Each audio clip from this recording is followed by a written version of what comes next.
You're my first boyfriend. And amputation.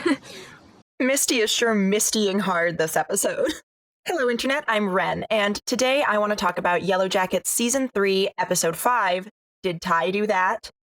This video will contain spoilers for Yellowjackets up to this point, so you have been warned. Now, let's get into it. This is going to be another scriptless review, so it's just me, my notes, and my hyperfixation as we break down this episode. The episode picks up essentially where we left off in the aftermath of Lottie's death. Misty goes to the morgue to identify her body and confirm that she is indeed dead, and she blackmails the morgue attendant. His family never got his vintage watch, but it made a killing on eBay. Misty is not to be trifled with. I don't know anything about that. As a fellow citizen detective, you should know that I wouldn't even bring it up if I didn't have concrete evidence. And she manages to get her hands on Lottie's personal effects, and while he's out of the room, she also gathers some evidence from under Lottie's nails, etc. She then holds a meeting with Shauna, Tai, and Van, where she informs them what happened to Lottie. It's about Lottie. She's dead. And notes that the death has been ruled an accident, but seems fishy. They think she fell down the stairs, but it feels fishy. Shauna is initially shocked. No, I just saw her the other day. And probably feeling guilty about their last interaction. Get the fuck out of my house! Van and Tai also seem pretty surprised, but their reactions are quite subdued. I mean, she can't be. She's Lottie. Shauna then points out that Misty might have had a motive to do this. If anyone had reason to be angry at Lottie, it's you. None of that stuff with Natalie would have happened if it weren't for her. And asks where she was the day before since she left work early. Misty is understandably insulted by the accusation that she had something to do with what happened to Lottie. I had nothing to do with any of this, and you are not my friends if you think that I did. And so she storms out of her own house. Real jerks. Which is so Misty. Then she goes back in and kicks them out, which is fair enough. Misty then goes through Lottie's things and discovers that there's no cell phone, so she decides to go track it down. Charlotte Matthews' cell phone isn't in her bag of personal effects. It wasn't? In the teen timeline, Ben tries to bond with Aquila over fostering animals as she tries to feed an orphaned baby goat. It's gonna need special feeding. My mom used to foster kittens. Which, where did this goat come from? The best guess I can give is that maybe Cabin Daddy or someone else once had a farm and the goats have escaped and managed to survive in the wild, because those are definitely not the wild goats that you would expect to find anywhere in Canada. That is 100% a domesticated goat. No idea where it would come from other than that. I'm not sure if it was a rare oversight by the showrunners or if they just expect us to suspend our disbelief, but it did bother me just a little bit. And I'm not the only one. Other people in the various Yellowjackets like Facebook groups and Reddit pages were also kind of annoyed about the mysterious domesticated goat. Although it has spawned an interesting theory that whatever's happening in the teen timeline this summer is some kind of mass hallucination, sort of like the one that Aquila had when she thought she had a pet mouse that was in fact a desiccated corpse. Not to mention the mass hallucination in the cave in episode 3 of this season. So I am interested to see how that unfolds and whether we're going to discover that everything is not as it seems. Personally, I will be kind of annoyed if the hallucination is a thing and is really extensive and basically everything we've seen is not real. So I'm interested to see where reality and imagination blurs. But the more I think about this theory, the more I think it's a possibility, especially with the reference to the land of make-believe in the previous episode. Unfortunately, Aquila is not softened by Ben's attempts to bond and just tells him she doesn't know anything. Any idea what they're planning to do with me? I don't know anything. Meanwhile, the girls are debating what to do with Ben. Ultimately, they're deciding to execute him and how to go about it. Shauna wants to burn him at the stake. I say if Ben wanted to play with fire, then we give him fire. It's a fitting death. Whoa! Lottie also tries to kind of advocate that Travis's drawing might be what it wants, but I'm not sure what kind of execution that would actually be. Travis drew this during the trial. I think it might be what it wants. So nobody gives it much credit. But Natalie is averse to any cruel methods, and so decides they're going to do it by firing squad. Firing squad. It'll be quick. Humane. And as I predicted, they're going to draw lots to see who's going to kill Ben. We'll do a draw. Just like with everything else. But they are not drawing for the Queen of Hearts, they are drawing for the King of Hearts. Whoever gets King of Hearts, that's the Suicide King. So they do the draw, Tai draws the king, and one thing I noticed is that Van also draws a face card, and I do wonder if it is the Queen of Hearts or if it's just another face card. I kept looking back at that part of the episode, trying to make it out, but it was just a little too blurry, so all I know is it's a face card, but it could be interesting. In the present day, we cut to Shauna tailing Misty in her car when she notices someone else is following her. So she diverts down an alley and slams on the brakes, causing her car to get rear-ended, and discovers that Walter is following her. Walter? It appears my cover is blown. I love his weird bug-eye glasses in this scene. Walter reveals that he thinks that Shauna had something to do with Lottie's death due to her previous body count. You think that I killed Lottie? Don't act so surprised, Shauna. May I remind you of the liberty you took with another life? And Shauna wisely counters that Walter and Misty also each have a body count that is not 0. Also, it's not like the tally is exactly 1-0 here. You and Misty both have a body count. But Walter wants to team up. Maybe this presents an interesting symbiotic opportunity for us. And Shauna ends up going along with it, resulting in some of my favorite scenes in the episode. Meanwhile, Tai and Van are out for lunch. Van is clearly shaken by what happened to Lottie. After everything we got through, everything she went through, for her to just die like that. And yeah, that is kind of mind-bending, that they would go through all of that they would survive 2 winters of eating people, and that Lottie would die being pushed down the stairs. But Tai doesn't seem all that concerned. Nothing we went through makes sense. She doesn't seem that interested in discussing Lottie or processing it at all. She's more interested in the food. Do you want to just order a bunch of things and split them? Oh, I don't want to try everything. It's also notable that she doesn't seem to be a vegetarian anymore, which was a plot point in the first 2 seasons, and might indicate that other Tai's control over her is increasing. Van understandably has some questions about where Tai was in the hour in between when they decided not to murder the random man and when they met at the park for the pretzel and carriage ride. What do you think? I killed Lottie and then ran over to meet you at a pretzel cart? I do think the idea that she could get to where Lottie was, kill her, get back, arrange that date, and then be just normal on the date seems unlikely. So I do think it's a bit of a red herring. I don't think Tai killed Lottie, but I understand why some people do. And I'm not totally ruling the idea out, she's just not at the top of my list. Before Tai can really respond to Van's accusations, though, there's a call from Simone, and she answers it. Meanwhile, Misty continues investigating Lottie's death. She heads over to Lottie's father's apartment building, the Laneway, and sneaks into an authorized personnel-only area, which is the staircase where Lottie died.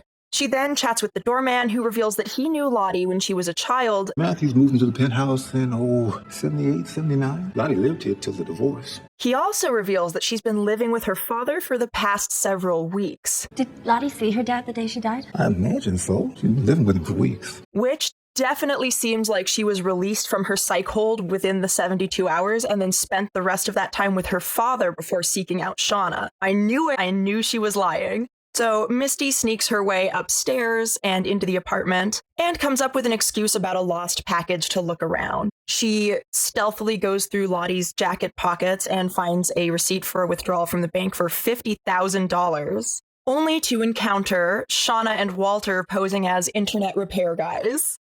In the teen timeline, Tai and Van practice executing Coach.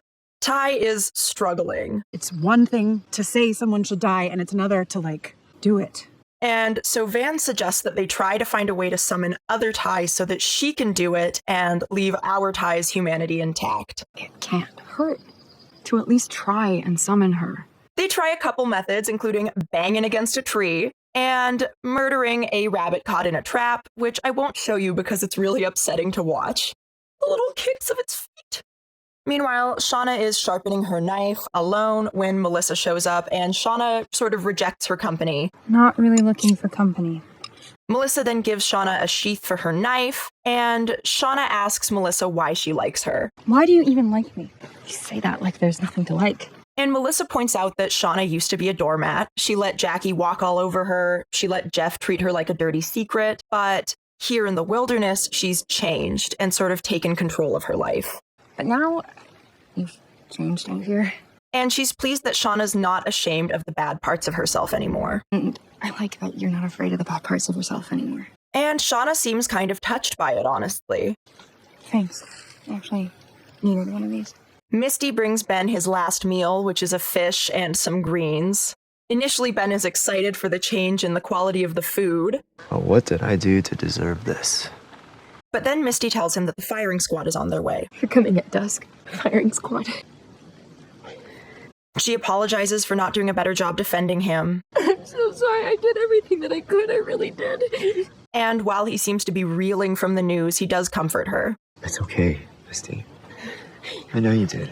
Really. He does also seem surprisingly calm. Ah, so this is it, huh? Shot in the woods. And Misty tells him she will remember him and miss him. You were decent, kind. I'm really gonna miss you. Meanwhile, Lottie has convinced Aquila to return to the caves for more visions with Travis in tow. In the present day, we can tell from Misty's interactions with Lottie's dad that he's clearly suffering from some kind of degenerative disease like dementia. Did you see Lottie yesterday? Who? Lottie, your daughter? I know who my daughter is. She tries to talk to him about what happened to Lottie and implies that maybe someone pushed her down the stairs. I saw her in the lobby with someone. Probably one of those cult nutsos. Maybe one of those nutzos pushed her down the stairs. And Mr. Matthews seems quite perturbed by this suggestion. No, this was an accident, plain and simple. And says that if Artie down at the station doesn't say it's an accident, his foundation won't be getting any money. Artie down at the station knows his foundation won't see a dime if he says otherwise. Which is a strange admission to make, but clearly tells us that Mr. Matthews knows something. I don't necessarily think he killed Lottie because he seems really distressed by it, but I do think he's involved somehow. Misty is not pleased to encounter Walter and Shauna posing as internet repairmen, but she does seem pleased by Shauna referring to herself as a sheriff citizen. There's a new sheriff citizen in town. It's citizen detective, idiot. And Walter tries to get Misty to join them, and when she won't, decides that he's going to be a rival detective, and they're going to do a competition to see who can solve the murder faster. Well, and let the best citizen detective win. Ultimately pretty insensitive, all things considered. I'm more of a postmodern man myself, but I've always admired his work. As an aside, in classic This Show fashion, the Klimt that Walter admires is actually the painting Death and Life, which features young adults on a flower bed with a baby next to a classic depiction of death. Obviously, I don't think they picked this painting by accident. I think it has particularly relevant symbolism to Shauna with the inclusion of the baby, but it's also relevant to Lottie and all of the girls and the proximity they've had to death since their time in the wilderness. In the teen timeline, Aquila and company arrive at the cave, and she's suddenly a bit skeptical about the whole thing. Isn't this kind of dumb? We were just getting high off gas and seeing things. But Lottie insists that the gas is a conduit, like the shrooms for Travis. Like the Oracle of Delphi. The gas opened her up to the truth, like Travis and the mushrooms. Uh-huh. Aquila is still nervous, and so Lottie convinces Travis to reassure her. But I promise I'll be there the second you pass out. And it kind of seems like maybe Travis didn't actually see Aquila in his visions and was maybe just trying to placate Lottie with that assertion. You saw her in your vision, didn't you? Yeah. Because he suddenly seems pretty reluctant to stand behind that himself. And Aquila tells Travis that he's actually the only one she trusts here. You're probably the only person that I can actually trust. Which I think makes him feel even guiltier.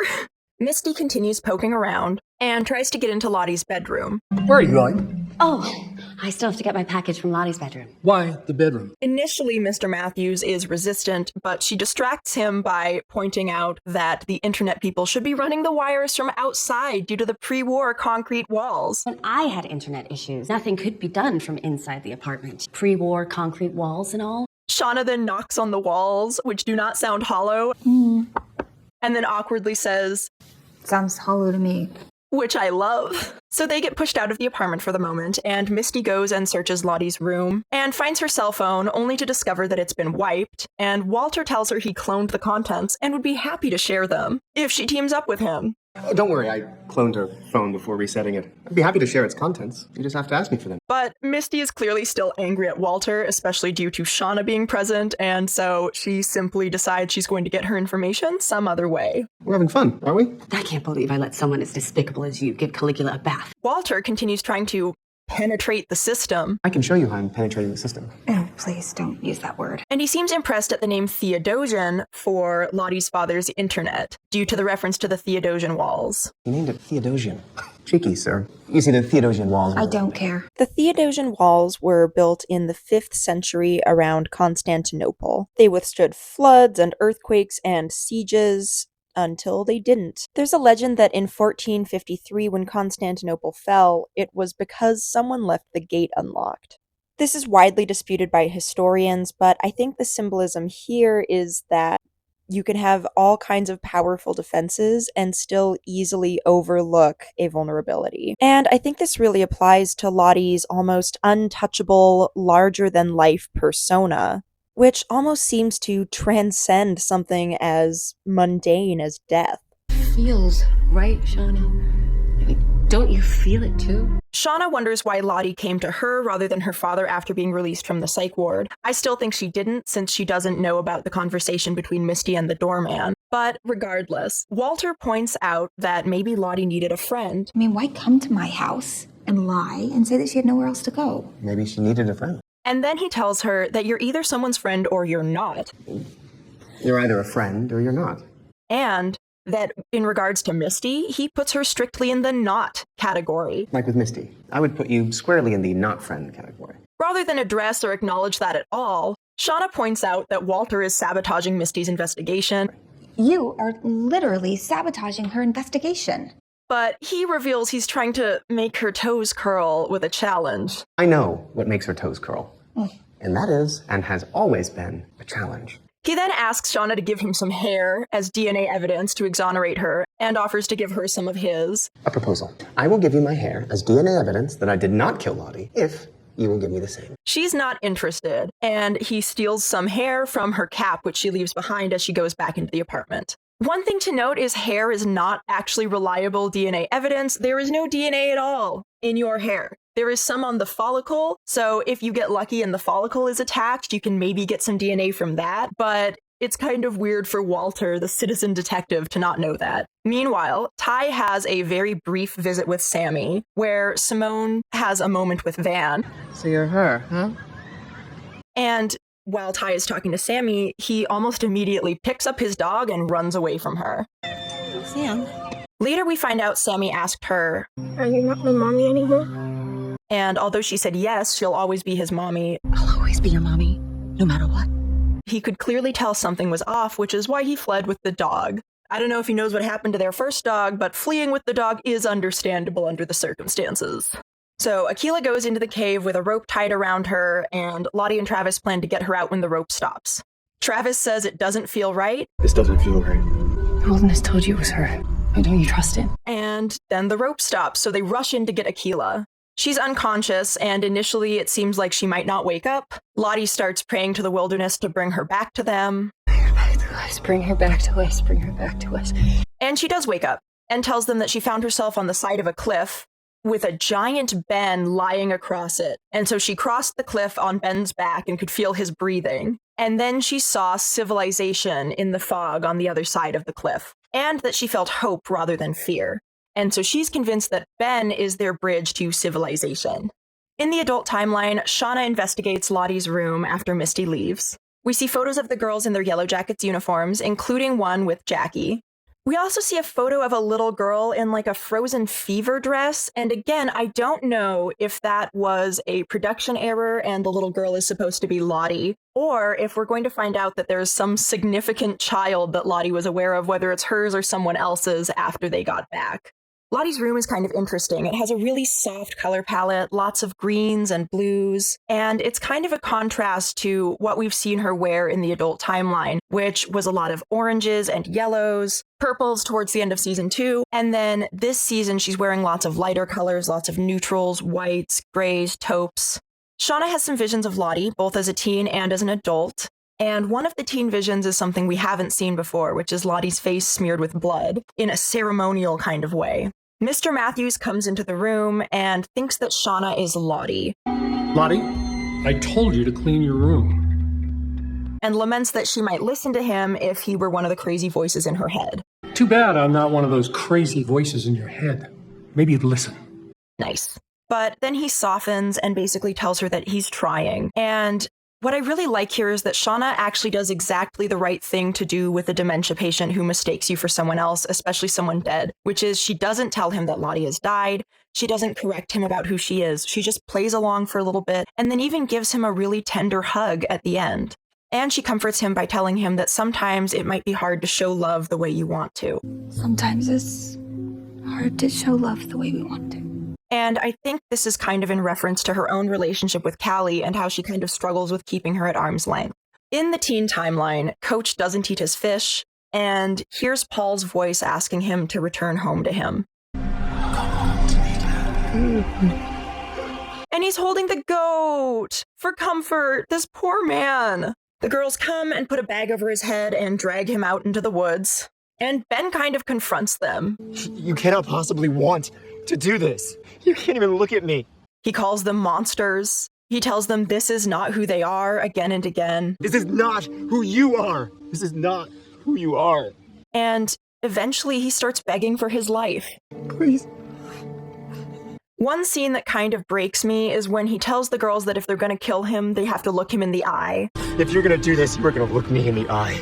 And then Jen, I think, says, "You don't deserve that," and pulls the mask down over his head. And we watch as Tai gets ready to take the shot, and nothing that they did actually worked. She's still just regular Tai. Until the moment she's about to pull the trigger, when her voice suddenly changes, and it seems like other Tai has taken over. It'll be all right. She takes the shot, and just in the nick of time, Lottie and Travis intervene. And Akila explains that he's their bridge to civilization. He's our bridge up. And they drag poor Ben back to animal jail, and he seems understandably upset by the entire thing.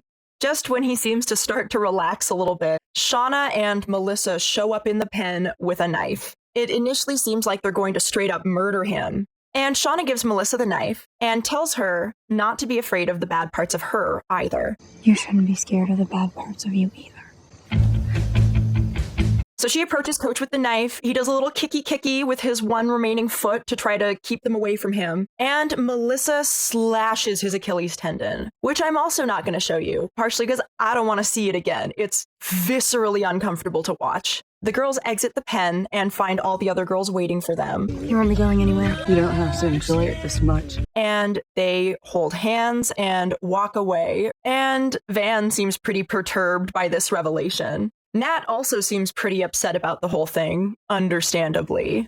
And that's the end of the episode. Oh my god.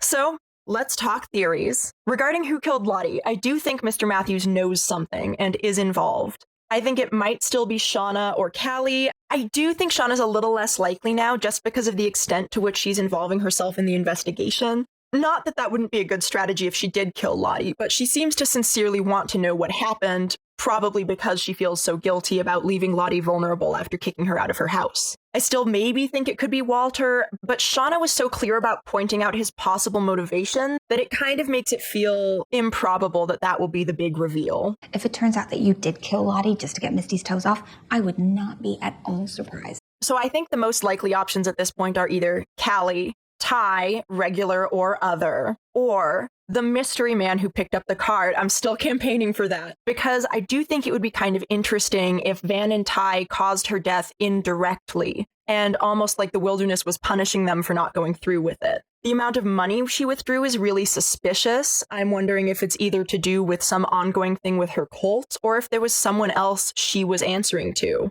Especially considering Travis's bank accounts were also emptied before his suspicious death in season 1, which Lottie, who claimed to be present, insists was accidental. Regarding Coach Ben, from the trailer for the next episode, it looks like he tells Natalie that he wants to die. You sentenced me to death. You need to keep that promise. And doesn't want to live as their prisoner, which is understandable. And I do wonder if the Suicide King actually foreshadows what Ben will do to get away. I also wonder if Misty or Nat might help him, because of course both of them have demonstrated a lot of sympathy and care towards him. So I do think it's possible one or the other might help him to escape or give him the means to remove himself from the equation. I do think Nat giving Ben the necklace prior to his execution is really interesting. And I think that there's a possibility that that is a symbol that he might survive in the same way that Natalie survived when she lost the draw and was supposed to be executed herself. But then, like Natalie, I do wonder if that would mean that someone else will die in his place. I let him die in my place. And it's worth noting the girls sparing Ben does not make them good people to any degree. They are still exactly as evil as if they had killed him, because they didn't spare him because they felt bad about killing him. They spared him because they thought he would be of some use to them. So I think that really shows just how dark all of the girls have gotten at this point. Regarding Sammy, I think he can sense that other Tai is resurfacing to a greater degree. I think he can sense her even when she's not there at this point, which would explain why our normal Tai still set off that reaction in him. And in the teen timeline, I think Shauna and Melissa are going to keep encouraging the worst in each other. And I'm terrified to see where it goes from there. I think next episode, we're going to finally see what's on the tape. Someone left this for you. Maybe whoever sent it had something to do with what happened to Lottie. And I do think Melissa is one of the survivors and has something to do with it. Because in the trailer for the season, we saw Hilary Swank wearing blue contacts. So to me, that indicates she is playing someone with blue eyes. Melissa has blue eyes. And I think that she is coming back to get some kind of revenge on Shauna. I wonder if it's maybe because Shauna dropped her as soon as they left the wilderness, or if there was something that happened in the wilderness that builds this resentment and hatred between them. So I'm so curious to see where that goes. I can't wait to see what's on the tape, and I am just on the edge of my seat waiting for the next episode. I know a lot of people aren't enjoying this season, and I can't relate, honestly. A lot of people also seem to think these characters need to be likable, and I hate to tell you this, they have never been likable. Funny at times, complicated, but they have always been messed up people doing incredibly messed up things. I don't understand why people expected to like the teenage cannibals who are ritually hunting each other. What? But anyways, that's all I have for you for now. What did you think about this episode? What do you think Mr. Matthews knows? Where do you think the relationship between Melissa and Shauna is going? Let me know in the comments down below. Like, share, and subscribe for more videos. See you next time. Wiedersehen.